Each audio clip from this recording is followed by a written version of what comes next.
Well, I'm delighted to say that joining me, Father Alex, the vicar of St Matthew's in Burnley on the Godcast today, is Professor Helen King. Now, Professor Helen is a classical scholar. She's an advocate for medical humanities. But she's also a member of General Synod, and we're here today to talk about some of the issues that are raging there at the moment. Helen, it's wonderful to get you on the Godcast. How are you today? I'm well, thank you, Alex. It's lovely to be here. I'm a great admirer of the podcast. You get interesting people, and I hope I'm going to be able to live up to that. I've no doubts whatsoever. Helen, let's just start with this situation because you and I are both on General Synod, and we feel the heat of the battle sometimes, don't we? In that chamber that's been raging around issues of living in love and faith and human sexuality over many years now. Can you just kind of give that some sort of context? Because there will be people who are listening to us today who kind of hear what's going on, but maybe don't fully understand. What would your kind of summary be of it right now as we approach Christmas 23? Okay, so I guess my first thing would just be it's been going on a long time. I mean, you can time this as 40 years of discussion if you want to. Depends which of the many, many reports the church has written about sexuality that you go back to. And we never seem to come to any sort of change, any sort of decision. Just goes round and round. And the current round and round started in 2015, really, when one of the reports that came to the church suggested we should have some conversations between people who thought differently. And these were set up as the shared conversations. They were run in the diocese. I went on the one for my diocese, Oxford Diocese. It was like 3 days, 2 nights, sort of stuck in a hotel, discussing issues of sexuality. You couldn't make it up, trying to sort of set it in the context, like, was this a new discussion? Was it all because of contraception becoming more effective, the pill? What was going on here? And those were actually, I found, quite helpful. Some people found them really painful. They weren't painless, but I found them helpful because you really got to know people as individuals over that 3 days. And even if you didn't agree with them on sexuality and on what we should do about LGBT people, you could understand where they're coming from, people, right? Then that led to a motion that came to Synod to take note of a report that the House of Bishops turned up with in 2017, and that was defeated. Unheard of moment. Synod refused to take note. And then they set up another process called Living in Love and Faith. And I was asked to be on the group of about 40 people contributing a big book, as it turned out, and a course that people could do to help people think through issues of identity, gender identity, sexuality, and so on. And that then went on for years and years with people doing it in the parishes. Not all parishes did it. Not all wanted to do it. Fine, but you can't say it's a new thing that's come up this month. And then a motion came to Synod in February this year to move forward with same-sex blessings, not marriage. So the Church of England still, years behind the rest of society. Not marriages, just blessings. And then that has now been watered down. So it's not just blessings. It's very, very small thing. It's gone from not marriage to blessings to not blessings, but sort of little prayers you can do in a church service with a couple. But it's not a marriage, and there aren't any red rings exchanged, and you mustn't look like you're going to a wedding. And it's become tinier and tinier. And now we've got a motion coming to Synod in November to say that basically that we approve the direction of travel. We approve where the bishops are going with this. Well, yeah.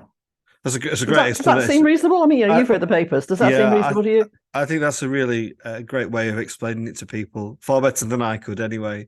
And Helen, you're an academic. You have been in education for many years, and your interests are in medicine and things like that. What is the thing that leads you to the conclusion that affirmation and blessings and marriage of same-sex couples is the right thing to do? What is your theological response to people who would question what you believe to be true? My theological response to that comes out of a bigger picture for me of what the Bible is about. And for me, the Bible is about inclusion.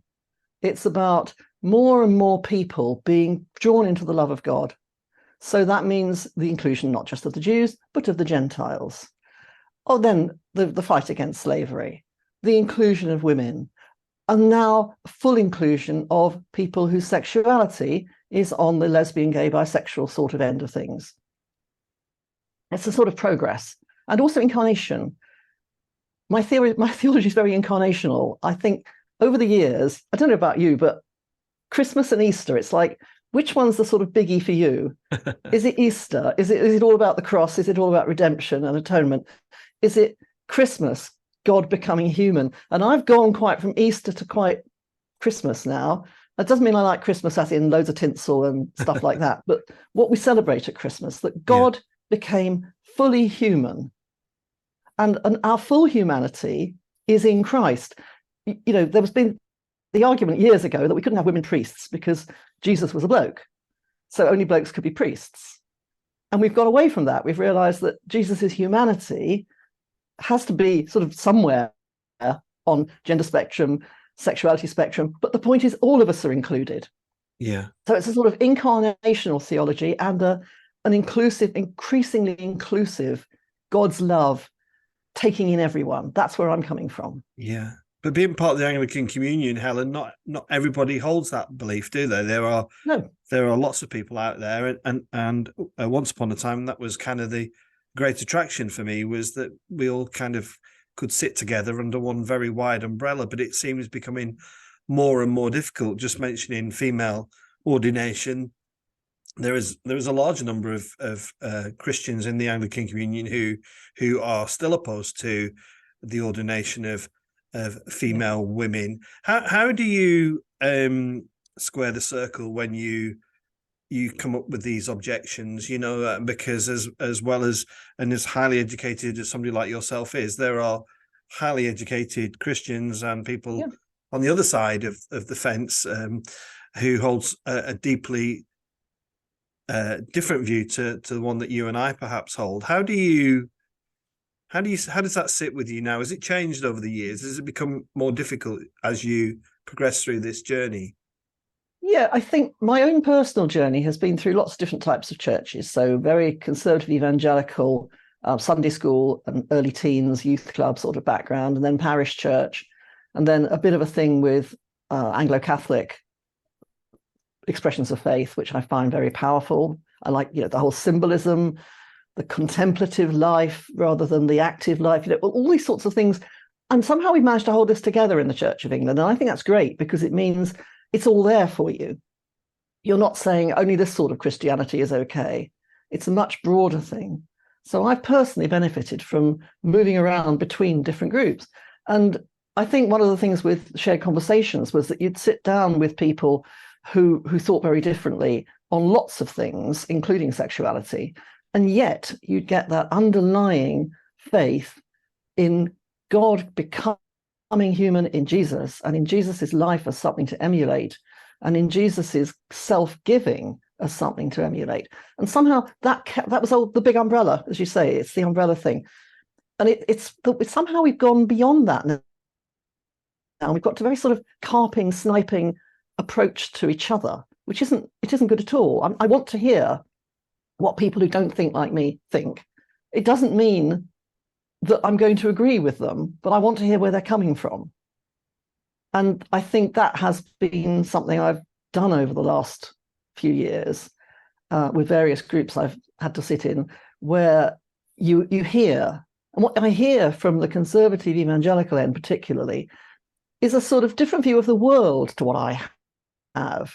So for them, it's very much about how the church must be, one of their favorite words, countercultural.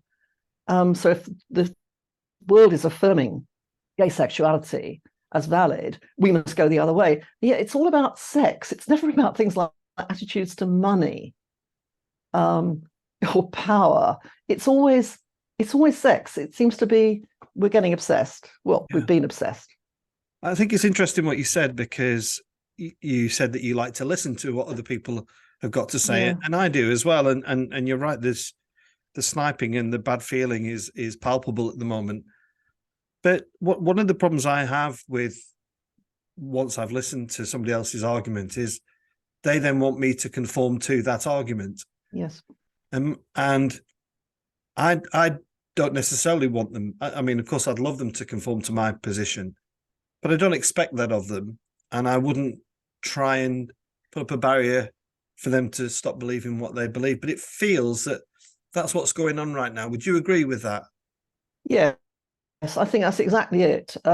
It was interesting in the February debate, we had various people standing up and saying, well, they had chosen to remain virgins until they married, and we were somehow undermining that if we said that sexual expression was possible outside marriage, because of course same-sex couples can't be married in the Church of England, therefore they can't, no one who's same-sex can have any sort of sexual expression of their love for someone.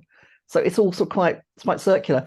But they were acting like somehow the view that you stay a virgin till you marry was going to be completely undermined if we say that same-sex couples can be married in church. No one's undermining it. This is your choice. You know, we are all able to read, or hopefully, or hear the expressions of faith from the past. We can hear and read about people who have chosen different ways of following Jesus, and then we can decide whether that's for us or not. And there's no one saying, you know, your decision to stay virgin till you marry is somehow utterly wrong. That was your decision. Respect it. Someone else who's in a same-sex relationship and wants to express that sexually, that is their decision. The trouble is, on the conservative evangelical, they would say, yes, that's your decision to sin.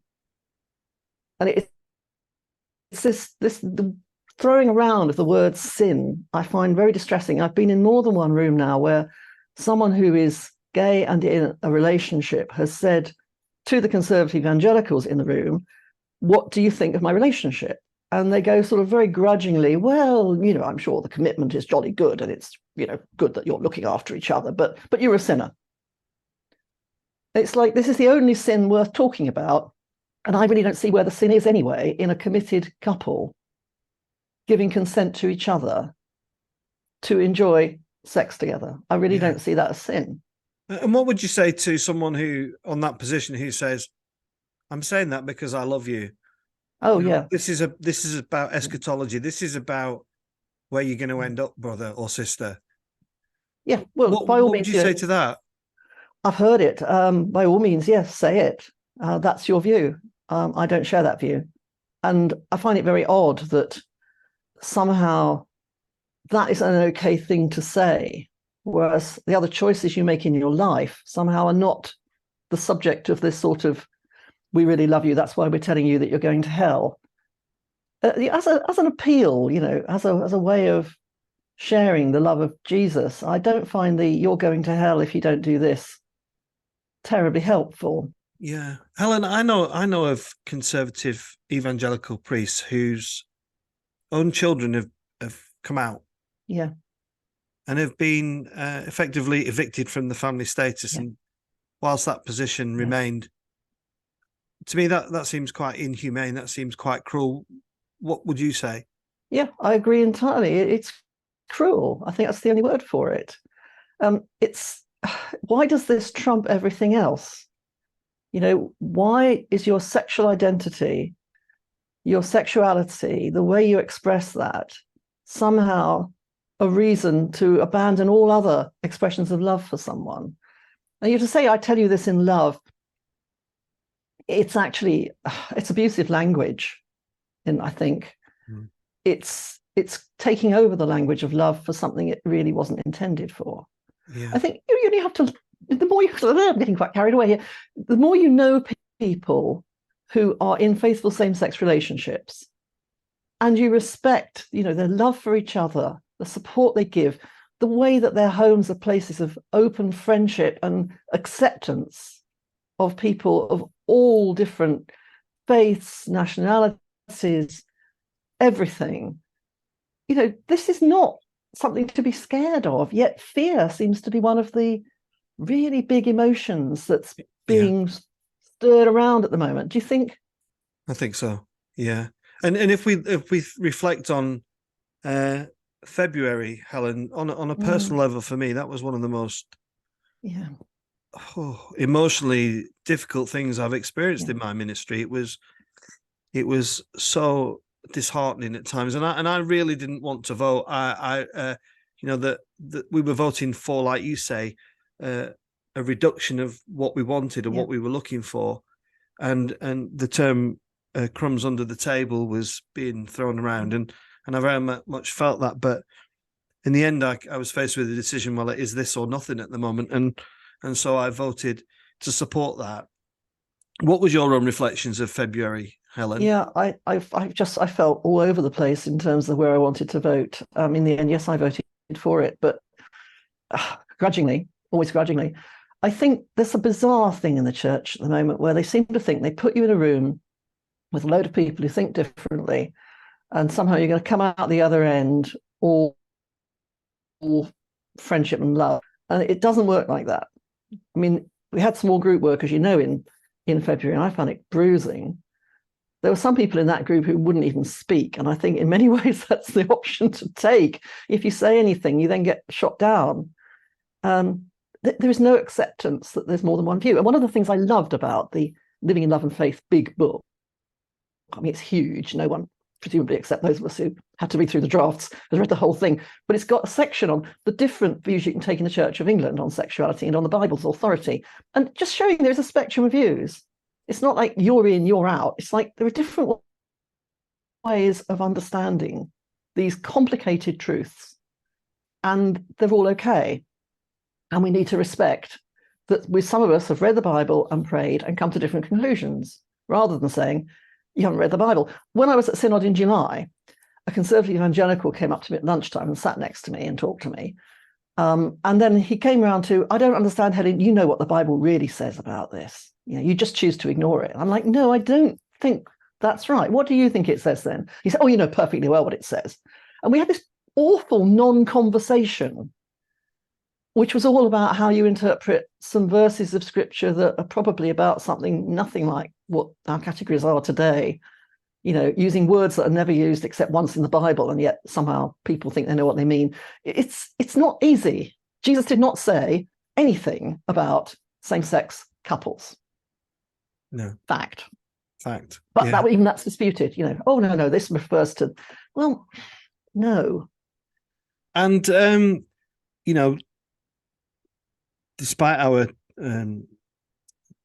difficulties voting for it, the motion was passed that there would be to commend new liturgy and pastoral guidance. And a friend of both of ours, I'll not say who, is now asking the question, well, what the effing hell have they been doing since February? Is that your kind of feeling as well? Yes, it is, because it's not as if this is all new. They must have known this was going to come up. What did the bishops do for the 6 years that Living in Love and Faith was sort of going through the system, going out into parishes, people doing the courses, filling in the questionnaires? We know the House of Bishops had discussions of Living in Love and Faith at its various meetings. For anyone who doesn't know, the House of Bishops never releases its minutes, so you don't actually know what they talked about. They release a sort of very bland couple of paragraphs saying they thought about X, they considered Y, and they don't say what they thought. But we know all their sessions, they seem to have had some session on Living in Love and Faith. What did they do with it? Why didn't they think, okay, maybe we need some theological work on this or something on that. There's going to be questions about this. How do we answer them? I think the other thing about the bishops that's worth saying here is they have been absolutely monolithic, like all one view. Even when we had the great defeat of the Take Note debate in 2017, the House of Bishops voted all on the same side, except for one who pressed the wrong button. I mean, you couldn't make this up, could you really? But the House of Clergy and House of Laity were the ones that voted the thing down. So bishops went one way, all of them except one. Clergy and laity went the other way. But this thing about the monolithic bishops, only now do we find out that bishops don't agree. And I find that liberating, because we don't agree either. It's not like you lot are a load of heretics and all the bishops think this. The bishops think different things. And if a bishop can think that, well, that's kind of gives authority to lay people who think that. Yeah. And my bishop, Bishop of Oxford, came out first. He was the first one to produce a sort of, what came out in the gay sense. He's a straight guy, but came out in the sense of actually saying what he thought and how he'd come to it as someone from an evangelical background, and how he'd gradually started to realize that actually same-sex relationships were completely valid and the church should celebrate them. And then after that, a few other bishops said, yeah, we agree. Now we're finding out that the House of Bishops is very, very definitely divided. Which in many ways is a kind of is a good thing, because it gives that Anglican umbrella that we all crave, but it also suggests that God calls all different people, doesn't it? Yeah. And for any of those bishops that might, let's be honest, there's probably one or two gay bishops within that community. For anybody to deny what they believe to be true, is almost like a crime against their vocation. I think it's almost like saying, well, you're here under false pretenses. You're a heretic, and how you got here is just a bit of luck, and it wasn't really God in it. It was you manipulating a certain situation to take this place in this chamber, which I find really, really strange and quite repulsive. July, Helen, was less about living in love and faith, but it was equally chaotic, wasn't it? And I just again left there thinking, I'm not sure if this General Synod is actually fit for purpose. I'm not sure if it's got the right processes, the right listening voices. I just came away thinking, what am I doing? And do you share that view? Yeah, I do share that view. And I've been through Synod before, because I was on it when I was very young, on the ordination of women debates. I was there for women deacons and women priests, and I saw, some pretty unpleasant language was used, and it was very offensive at times. And I was in a really hard position, because I was both in the Catholic group on Synod, which was opposed to the ordination of women as priests, although okay with deacons, and I was in moving to the ordination of women. So I was really split. I had a very, very painful time. And at the end of that period on Synod, I actually stopped going to church for some years. That's how bad Synod was for me. And God brought me back. So, and then eventually I found myself called to be on Synod again. Drat. So I know how bad it can be. But even for me, July was exceptional, because that point where Synod as a whole wanted to hear Jasvinder and Steve from the safeguarding board, who'd been sacked, come and talk to us. We wanted them there. And yet there didn't seem to be a standing order that would allow it. Well, what is the point of a situation where your standing orders don't allow you to do something that you really need to do? Who is driving this? Cart before the horse moment, isn't it? Quite bizarre. And then we had this, I thought, disgusting spectacle of people all over Synod pouring through their standing orders, trying to find one that would allow them to get these two people to have 5 minutes each just to talk to us. I mean, that was hideous. The chamber was littered with people in little huddles trying to find a standing order, and then getting up and saying, how about this one? No, that doesn't work because, for goodness sake, just do it. And I appreciate standing orders are there to control us and to stop us just getting silly, because we can get silly. But surely they should be enabling us to do the work we need to do. And I found that very, very difficult to get my head around. Yeah. And coming kind of to where we are now, that we are now in a place where, well, who knows what's going to happen. I was very interested to read the piece on Via Media News by John Seymour, who suggests that the direction of travel now is probably towards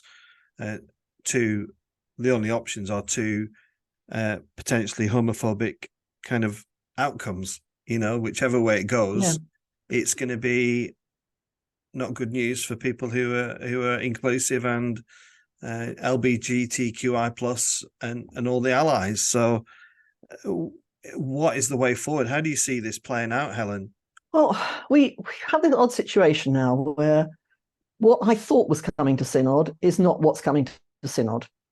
So when I say what I thought, I was asked as vice chair of the General Synod's Gender and Sexuality group to be on a group called Living with Difference, which was met 3 times, 3 days in September. Usual setup, liberals, conservatives, some people who are sort of in the middle, in the same room, try and make some sense of it all. And I thought what was coming to Synod was going to be, let's bring forward the blessings, the full standalone services of blessing of a same-sex couple.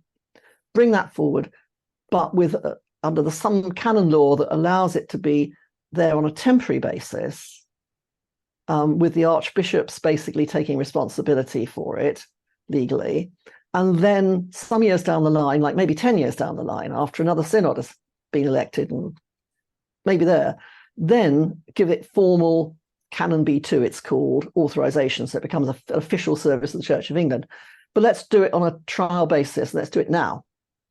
And then after the House of Bishops met on the 9th of October, that suddenly went out the window. And we've got this different system now where we will have a vote on whether to have these standalone services, but not till 2025, and not till all the dioceses have had a chance to have a debate and vote on it. And you can imagine the politicking that will go on there, absolutely hideous.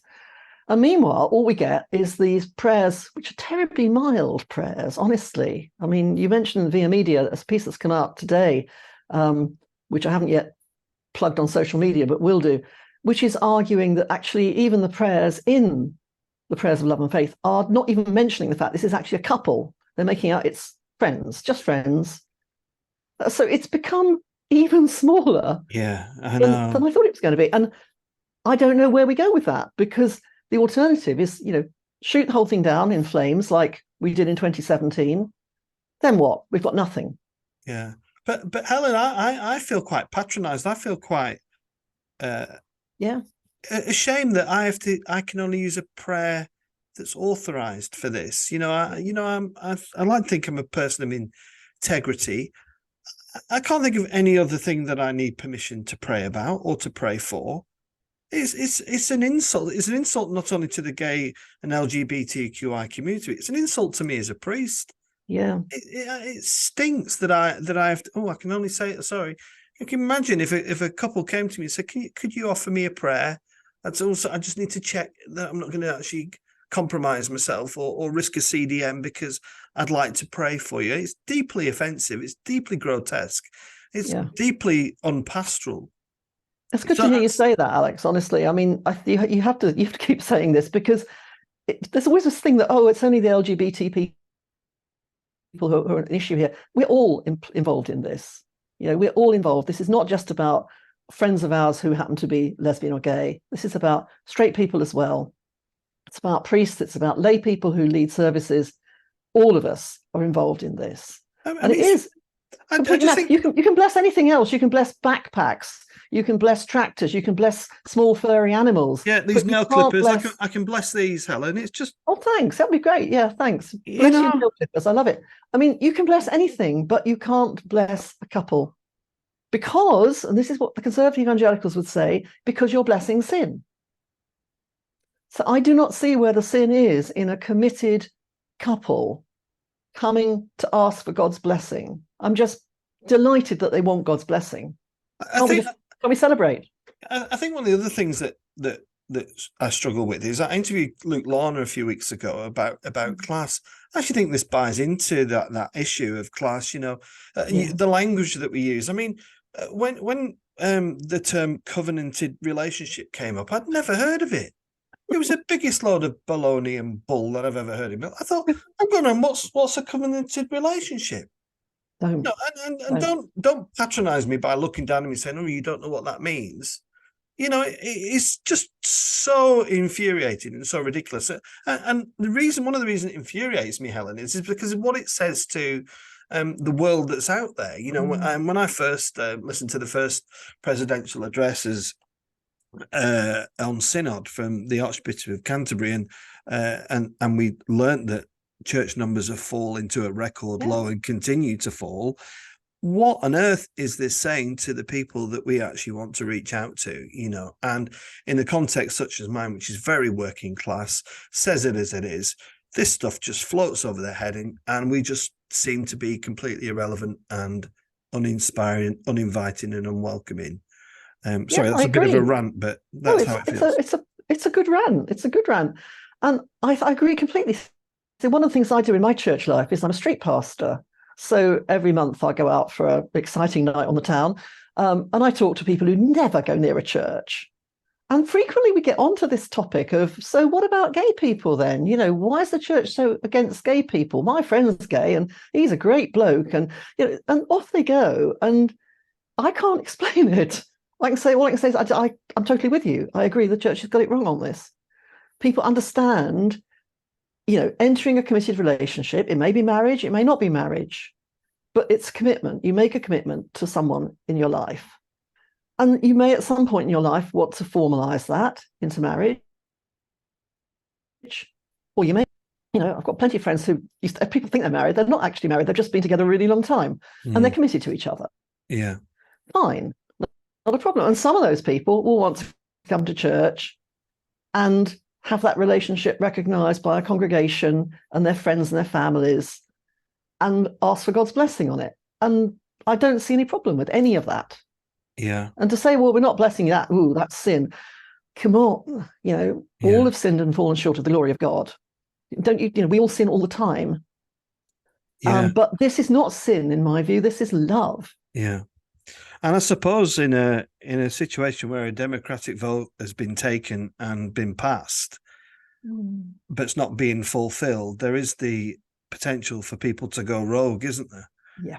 There's the potential that people are going to just do it anyway, and that would be unfortunate, but perhaps inevitable for many people, because some people have just had enough, haven't they? They're like, well, you know, you're not listening to us, you're not reacting on what's been on the decisions that have been taken. You are dithering and posturing and doing everything you can to slow this down, this progress. What keeps you going in situations like this, Helen? Silence keeps me going. Last night I was leading the online silent service for our church. When I say silent service, we have like a 5-minute reflection on a verse from the readings on the previous Sunday. And then we go into silence for 20 minutes, 25 minutes, and then we have Compline. And we do it on Zoom. And it's wonderful because it is completely, somehow we're all together, even though we're not physically together. And we enter into silence with God. And honestly, that's the only thing that will keep me going, I think. I think also local church helps keep you going, just because local churches like real people who have different views but stay together. I find that very encouraging. The national church and the local church just seem like totally different worlds sometimes. Yeah, I think so. And what you know, again, this is your opinion, not everybody's, but what do you think that Jesus would make of all this, Helen? Oh, it's a Jesus wept situation, I think. You know, we just want to bang some heads together and say, look, just let's get on with the mission, folks. Let's just get on with the mission, accept people for who they are, welcome them, show God's love to them, and move on. We can't keep going round and round and round this thing endlessly. It's bad for mission. It's bad for all of us as individuals. It's very, very damaging. The thought of, remember, we've got 9 hours, they say, of debate in November. 9 hours? What could we be doing with 9 hours? Think of all those 450-something members of Synod times 9 hours. Think what we could be doing. Yeah. It's just terrifying. Yeah, particularly as what is going on in society at the moment. Yeah. There's work to be done, isn't there? There is so much. And just to finish, Helen, it's been lovely chatting to you, and I'm really grateful for your words of wisdom.